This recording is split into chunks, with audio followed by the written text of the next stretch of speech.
নোয়াখালী জেলার চাটখিল উপজেলার পাল্লা বাজারের সড়কের গর্তগুলো যেন হয়ে উঠেছে এক একটি মরণ ফাঁদ। সড়কটিতে দৈনিক হাজার হাজার মানুষের চলাচলের পথে জনসাধারণের যেন ভোগান্তির শেষ নেই। সড়কটিতে নেই কোনো পানি নিষ্কাশনের ব্যবস্থা। এই পানি জমে থেকে তিলে তিলে শেষ করে দিচ্ছে রাস্তাটিকে। চলুন দেখে আছি সাধারণ মানুষ এ বিষয়ে কি বলে। আসসালামু আলাইকুম।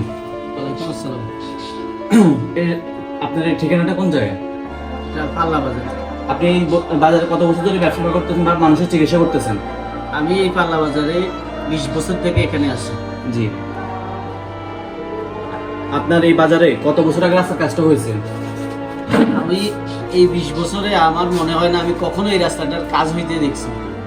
এই 20 বছর যাবত আমি দেখিনি এই কাজ হয়েছে, আর রাস্তাটা হয়েছে। আপনি কেন মনে করেন এই রাস্তার কাজটা হচ্ছে না?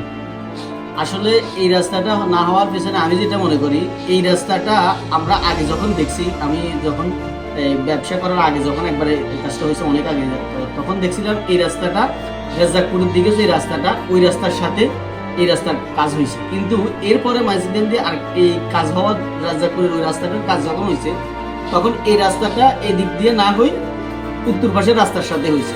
আমার মনে হয় এদিকে না করে ওরা ওইদিকে সহজ করার জন্য ওরা শর্টকাটে ওইটা করে নিছে। এই রাস্তাটাও এখনো অবহেলিত হয়ে গেছে। বর্তমানে আপনার দাবি কি? নিঃসন্দেহে রাস্তাটা করুক। এতদিনের অবহেলিত এই রাস্তাটা, এখানে মসজিদ আছে, আরো অনেক ব্যবসায়ী আছে, এটা বন্যায় পানি উঠে জলাবদ্ধতা সৃষ্টি হয়। নিঃসন্দেহে এটা করার দরকার, আমরা এটাই দাবি করি। তাহলে বর্তমান দাবি হচ্ছে আপনার নতুন করে রাস্তাটা সংস্কার করবো। হ্যাঁ, অবশ্যই। আসসালামু আলাইকুম। কোন জায়গা? পাল্লা বাজার। আপনার রাস্তার এই অবস্থা কেন? আসলে আমাদের রাস্তার এই অবস্থা বলতে, আমাদের রাস্তার পাশে যে ড্রেনগুলো আছে, ড্রেনগুলো অনেক সামান্য, যার কারণে সামান্য বৃষ্টিতে পানি রাস্তার উপরে উঠে যায়। মানুষ চলাচলের সময় আমরা অনেক ভোগান্তি ভোগ করি। একটা গাড়ির পাশ দিয়ে যাইতে পারি না, পানিতে আবরি যায়। তো এই ড্রেনটা যদি ভালোভাবে করা হয় তাহলে আমাদের চলাচলের অনেক সুবিধা হইব। এমনকি কর্তৃপক্ষের সাথে জোরালোভাবে দাবি যেন আমাদের রাস্তা লক্ষ্য করে আমাদের রাস্তাটা অতি দ্রুত নির্মাণ করে দেয়, সুন্দরভাবে যাতে আমরা চলাচল করতে পারি। এটাই কর্তৃপক্ষের কাছে আমাদের দাবি। আপনার দাবি তো হলে এতটুকুই? বিভিন্ন অবস্থায় এরকম কেন? কতদিন থেকে অবস্থা?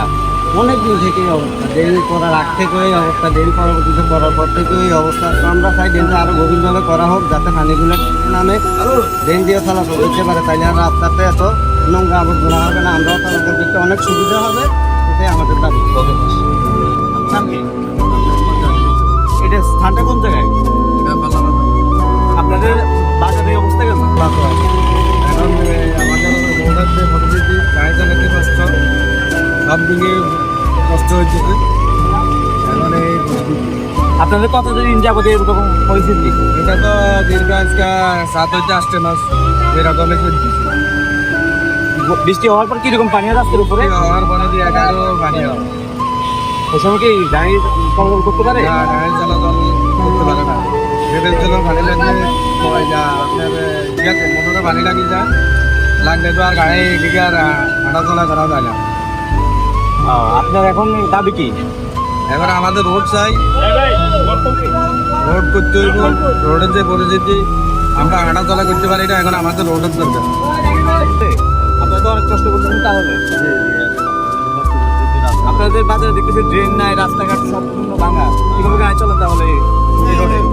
কি করবো আর, মনে করতে করার কিছু নাই। এখন কি করতে হয়, সবাই যেরকম করে আমরা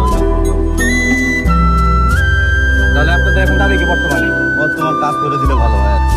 কাজ করে দিলে ভালো হয়। তাহলে ড্রেন কি বাজারে আছে? ড্রেন তো নাই, ড্রেন করে কাজ করে দিলে ভালো হয় আর কি। রাস্তাঘাটে ভালো করে কাজ করে দিলে ভালো হয়। হ্যাঁ, আপনার দাবি তাহলে এটাই? হ্যাঁ। ওকে, ধন্যবাদ। পরিশেষে এটাই সকলের দাবি, আমাদেরও দাবি, যেন রাস্তাটা প্রশাসনের নজরে আসে এবং রাস্তাটার কাজ হয়। এতে সাধারণ মানুষ জনভোগান্তি থেকে মুক্তি পাবে।